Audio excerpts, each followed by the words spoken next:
Hello students, good afternoon to all of you. How are you students? I hope you all are fine at home. Well students, अब तक हम लोग अपनी active passive की video देख रहे थे। हमने एक्सरसाइज भी एक्टिव पैसिव की ही सोल्व की है। तो चलिए आज एक बार अपने एक्टिव पैसिव के टॉपिक से अलग हटकर एक नए टॉपिक के बारे में बात करते हैं। हालांकि वो टॉपिक हमारा भी कंप्लीट नहीं हुआ है, लेकिन एक्टिव पैसिव आज आपके कंप्लीट हो जाएंगे। ठीक है स्टूडेंट्स, तो चलिए एक बार आपके एग्जाम में आने वाले एक बहुत इम्पोर्टेंट टॉपिक के बारे में बात करते हैं, जिसका नाम है idioms and phrases. Well students, आपको पता ही है कि जितनी ग्रामर आपकी आती है 50 नंबर की, 50 नंबर में से आपका सिंटैक्स, सिंथेसिस और डायरेक्ट इनडायरेक्ट आते हैं। उसी तरीके से एक आपके इडियम्स, फ्रेजेस यानी कि वोकैबलरी भी आपकी आती है। वोकैबलरी जिसमें antonyms, synonyms, one word substitution और होमोफोन्स आते हैं, और कम से कम एटलीस्ट 15 मार्क्स को ये कंसिस्ट करते हैं, यानी कि 15 मार्क्स के ये होते हैं। तो हमारा जितना जरूरी अदर पार्ट है उतना ही जरूरी ये पार्ट भी है। इसमें मैं आपको पहले समझा देती हूँ कि इनका क्या मीनिंग है और किस तरीके से एग्जाम में पूछे जाते हैं। तो यहाँ पर एक बार इसे समझने के बाद आप धीरे धीरे अपना एक टाइम टेबल बना लीजिए इन्हें लर्न करने का, कि आप 5 हाँ। तो चलिए स्टार्ट करते हैं कि ये किस तरीके से एग्जाम में पूछे जाते हैं। देखिए स्टूडेंट्स, इडियम्स और फ्रेजेस होते हैं। इडियम्स मीन्स होता है मुहावरे, और फ्रेजेस क्या होती है? फ्रेजेस एक वर्ब होती हैं, और लेकिन इनमें ध्यान रखने वाली बात ये है कि इनमें वर्ब के साथ प्रीपोजिशन जुड़ जाती है। यानी कि कोई भी वर्ब लिखेंगे, जैसे कम के बाद कोई प्रीपोजिशन इन, ऑन, टू, इस तरीके से जोड़ देते हैं तो इनका अर्थ चेंज हो जाता है, मीनिंग डिफर हो जाता है। तो इस तरीके से इसमें आपके 5 चीज़ें पूछी जाती हैं। 3 इडियम आते हैं और 2 आपकी फ्रेजेस आ सकते हैं, या उल्टा भी हो सकता है। तो उन 5 में से आपको 3 करने होते हैं। वो आपकी चॉइस है कि आप 3 में कितने ये करते हैं और कितने ये, यानी इडियम्स या फ्रेज। ओके, तो इडियम्स का मीनिंग है मुहावरे, जैसे आपने हिंदी में भी पढ़े हैं मुहावरे और लोकोक्तियाँ। ऐसे इंग्लिश में इडियम्स होते हैं, फ्रेजेस होती हैं। ये आपको डे बाय डे लर्न करने हैं। अपना टाइम टेबल आप सेट कर लीजिए। आप 5 लर्न करें या पहले इडियम्स फिर बाकी की अदर चीज़ें लर्न करें, वो आपके ऊपर डिपेंड करता है। ये आपको इसलिए बताया गया ताकि आगे नेक्स्ट टेस्ट में आपको ये चीज़ें दी जाएंगी और आप धीरे धीरे आप इन्हें लर्न करना स्टार्ट कर दें। ठीक है स्टूडेंट, तो चलिए देखते हैं। मैं आपको 1-2 इडियम बता देती हूँ कैसे होते हैं और कैसे लर्न करने हैं इन्हें। बाकी आपको ये सारे खुद लर्न करने हैं। जैसे एक है इनमें all in all. All in all का मीन्स होता है, देखो वैसे अगर हम मीनिंग देखें सभी और सभी, सभी में सभी, सभी में सभी, ऐसे कोई इनका मीनिंग नहीं होता। तो इडियम्स का मीनिंग पूरी एक जो फ्रेज होती है उसको लगा के अपना अलग बनता है। इन्हें हम वर्ड के अकॉर्डिंग नहीं देख सकते।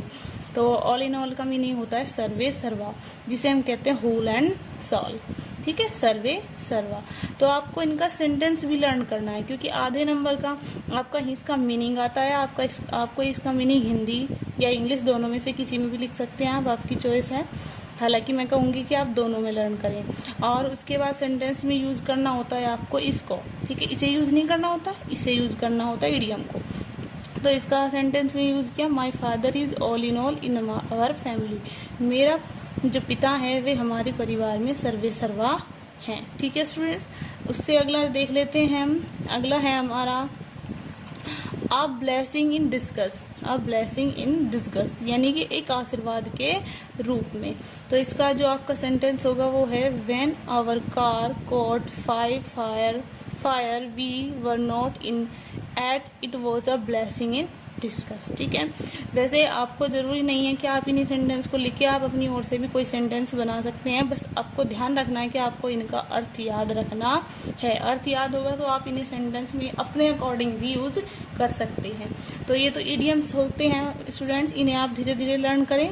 ये बहुत इंपॉर्टेंट है। ऑल इन ऑल वाला, अ बेड ऑफ रोजेज वाला, अ रेड लेटर डे, इस तरीके कुछ इंपॉर्टेंट है। वैसे तो आपको सभी लर्न करने हैं।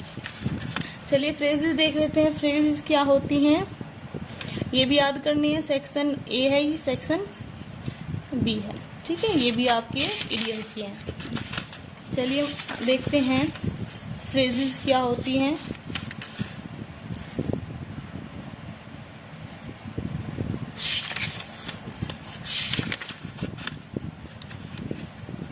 ये स्टार्ट हो जाती है हमारी फ्रेजेस, यहाँ से फ्रेजेस वर्ब, जिन्हें हम फ्रेजल वर्ब भी कह सकते हैं। ठीक है, ये सेक्शन ए है आपका। तो देखते हैं फ्रेजल वर्ब कितनी किस किस तरीके से दी गई हैं। जैसे ये है ब्रेक इनटू मीन्स होता है चुपचाप प्रवेश करना। एंटर सीक्रेटली, इसका आप सेंटेंस में यूज कर लीजिए। A thief broke into my house and stole all my money. एक चोर ब्रेक इनटू यानी मीन्स चुपचाप प्रवेश कर गया मेरे घर में, एंड स्टोल माय हाउस और मेरी मनी को चुरा लिया। ठीक है, इस तरीके से आपको ये सारी याद करनी है। एक और देख लेते हैं सी वाली, कॉल इन। जैसे ये कॉल इन मीन्स होता है बुलाना, यानी समन मीन्स भी बुलावा होता है। तो सेंटेंस में से यूज किया, she called in a doctor at once. उसने अच्छा तुरंत ही एक डॉक्टर को बुलाया। तो ये भी आपको लर्न करनी है। चलिए अब स्टार्ट करते हैं अपना नेक्स्ट वोकैबलरी, जो आपको धीरे धीरे लर्न करनी है। जैसे हिंदी में आपने पढ़ा होगा पर्यायवाची होते हैं, तो ऐसे इंग्लिश में सिनोनिम्स होते हैं। सिनोनिम्स यानी पर्यायवाची जिन्हें उसी के समान हमें कोई अर्थ लिखना होता है। जैसे इसमें है एबेंडन में छोड़ देना या त्याग देना। ठीक है, तो इसका पर्यायवाची हमें इंग्लिश में ही लिखना है। जैसे लीव छोड़ देना, फोरसेक छोड़ देना, गिव अप छोड़ देना या त्यागना। ठीक है, तो आपको आई थिंक समझ आ रहे होंगे। जैसे एक एड वर्ड ले लेते हैं, इसमें एड मीन्स सहायता करना। सहायता करने को और हम क्या कह सकते हैं, असिस्टेंस सहायता करने, हेल्प सहायता करना, रिलीफ देना यानी सहायता करना, सपोर्ट करना, ये भी सहायता करना होता है। हम उसके नियर अबाउट वर्ड भी लिख सकते हैं। चलिए, ये आपके सिनोनिम्स हो गए। आपको समझ आ गए होंगे पर्यायवाची क्या होते हैं और कैसे आपके एग्जाम में आते हैं। 3 आपके सिनोनिम्स आते हैं, तीनों आपको करने होते हैं। ऐसे ही एंटोनिम्स होते हैं।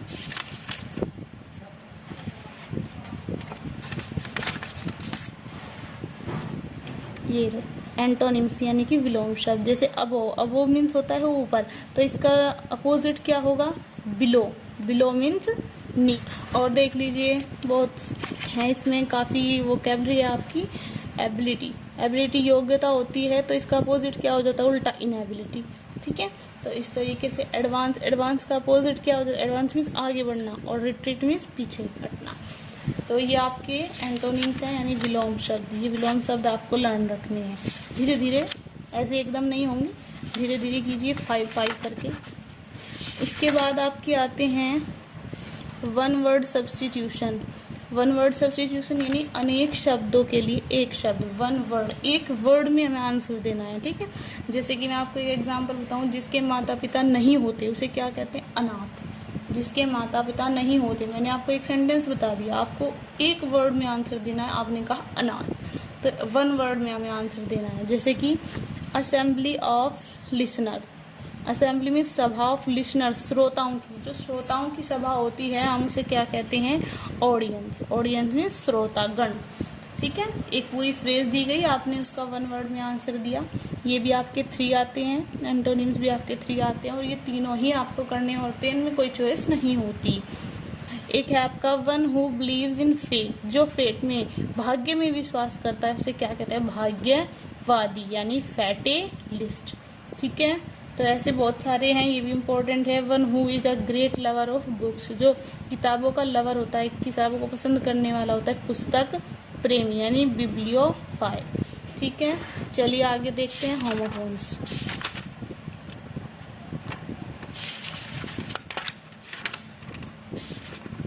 ये यहाँ से स्टार्ट होते हैं आपके होमोफोन्स किसे कहते हैं, देख लीजिए एक बार। समान ध्वनि वाले शब्द, यानी कि जब 2 शब्द जिनकी प्रोनाउंसिएशन सेम हो। ठीक है, जैसे WRIT राइट लिखना होता है, RIGHT राइट भी एक ही प्रोनाउंसिएशन, लेकिन राइट में सही होता है। यानी स्पेलिंग में अंतर है, हिंदी में अंतर है, लेकिन प्रोनाउंसिएशन सेम है, हम उन्हें होमोफोन्स कहते हैं। जैसे इन्हें देख लीजिए, टेल कहानी और TIL टेल पूंछ, डियर हिरन और DER डियर प्यारा, यानी प्रोनाउंसिएशन सेम है लेकिन मीनिंग और इनकी स्पेलिंग में डिफरेंस है, तो इन्हें हम होमोफोन्स कहते हैं। ये भी आपके आते हैं एग्जाम में, ये एक ही आप मिलता है आपको और वो आपको करना होता है। ठीक है, एक इसमें देख लीजिए, ये होमोनिम्स क्या है, वे शब्द जिनके उच्चारण स्पेलिंग दोनों समान हो किंतु अर्थ में अंतर हो, हम उन्हें होमोफोन्स भी कहते हैं और होमोनिम्स भी कहते हैं। ठीक है, बियर पियर, आप खुद अंतर दिखाई दे रहा होगा आपको डिफरेंस। ऐसे ही देख लीजिए यहाँ पर एक्सेप्ट, ACCT, एक्सेप्ट में स्वीकार करना। आपको इसका सेंटेंस में यूज भी करना है, ये भी यहाँ ध्यान रखना है। Please accept my gift. ठीक है, और EXCEPT एक्सेप्ट, ये होता है अतिरिक्त। Except Ritu all came to me, Ritu को छोड़कर ऋतु के अतिरिक्त सभी मेरे पास आए।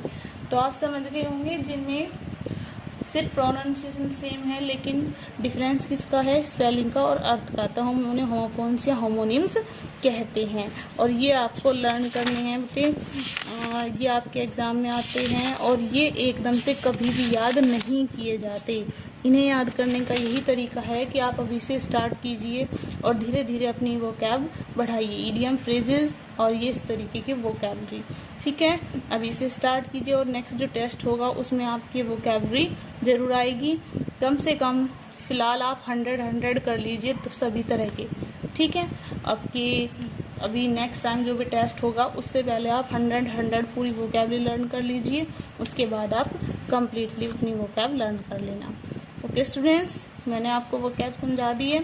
अब इसमें एक चीज़ और ध्यान रखनी है आपको, कुछ ऐसे हैं जो बहुत इम्पोर्टेंट है आपके एग्ज़ाम के लिए, उन पे मैं आपके मार्क लगवा देती हूँ। अगर आपके पास बुक है तो आप बुक से लर्न कीजिए और अगर आपके पास बुक नहीं है तो आप नेट का यूज़ करते हैं सभी, नेट से सर्च कीजिए उस टॉपिक के बारे में और एक अपने शब्दों में अपने तरीके से कैसे तैयार कीजिए, वो आपको रटना भी नहीं होगा, वो खुद ही आपको लर्न हो जाएगा। तो उसी तरीके से आप ये ऐसे तैयार कीजिए। मैं टॉपिक बता देती हूँ आपको। फर्स्ट टॉपिक है आपका आवर प्राइम मिनिस्टर, यानी कि इसमें नरेंद्र मोदी जी का आएगा। ठीक है, अगला है हमारा मोबाइल फ़ोन, इसके बून और कर्ज, बून मीन्स एक आशीर्वाद के रूप में और कर्ज मीन्स एक अभिशाप के रूप में, यानी कि यहाँ पर आपको मोबाइल फ़ोन के यूजेस और मिसयूजेस लिखने हैं। अगला है आपका टेररिज्म, टेररिज्म मीन्स आतंकवाद in India, terrorism in India, Bharat में आतंकवाद, ये भी एक अच्छा ऐसे है आपका 11th-12th के लिए। और नेक्स्ट है हमारा पोल्यूशन इन सिटीज़, सिटीज़ में, शहरों में जो पोल्यूशन होता है, प्रदूषण हो रहा है, ये भी एक करंट टॉपिक है, अच्छा टॉपिक है। टेररिज्म भी एक अच्छा टॉपिक है। वैसे एग्ज़ाम में कुछ कंफर्म नहीं होता कि क्या ऐसे आएगा, लेकिन हम अपने अकॉर्डिंग इम्पोर्टेंट ऐसे करते हैं। उसके बाद है आपका इम्पोर्टेंस ऑफ, नेक्स्ट है आपका importance of games and sports, खेलों की इम्पोर्टेंस, महत्ता, क्योंकि आजकल खेलों का क्रेज़ है, तो ये भी एक अच्छा हिस्से है, ये भी आपको तैयार करना है। नेक्स्ट है इसमें, नेक्स्ट पेज पर देखिए, हाँ जी, ये हमारा रोड एक्सीडेंट, क्योंकि रोड एक्सीडेंट भी काफ़ी होते हैं, तो इसलिए रोड एक्सीडेंट यानी कि सड़क दुर्घटना, ये भी एक आपका अच्छा ऐसे है। और ये जितने भी टॉपिक मैंने आपको बताए, 6 से बताए हैं मैंने आपको, ये 6 टॉपिक इस तरीके के हैं, अगर आप नेट से सर्च करके इन्हें करते हैं तो ये बहुत ही फ़ायदेमंद होंगे आपके लिए, आप बहुत अच्छे से लर्न कर लेंगे, इन्हें अपने तरीके से तैयार कर लेंगे। ठीक है, आप बुक से तैयार करें, नेट से या खुद लिखें, लेकिन मैटर अच्छा होना चाहिए। ऐसे में दो तीन चीज़ें मेन होती हैं जिनके अकॉर्डिंग आपको नंबर अच्छे मिलते हैं। एक, आप हेडिंग ज़्यादा से ज़्यादा बनाएं, दूसरा कि आप उसमें कोई कोटेशन ज़रूर डालें। ठीक है, वो ऐसे आपको उतना इम्प्रेसिव होगा और उतने ही अच्छे नंबर आपको मिलेंगे। ठीक है, दोनों ही बातें आपको ध्यान रखनी है और राइटिंग आपकी अच्छी होनी चाहिए। इन 2-3 बातों का अगर ध्यान रखें तो आपके ऐसे में आपको अच्छे नंबर मिलेंगे। और वोकैबलरी आपकी लर्निंग बेस होती है, उसमें आपको जितना आप अच्छा लर्न करेंगे उतने ही अच्छे आपको मार्क्स मिलेंगे। तो ओके स्टूडेंट्स, आप इन चीज़ों का ध्यान रखिए। Thank you.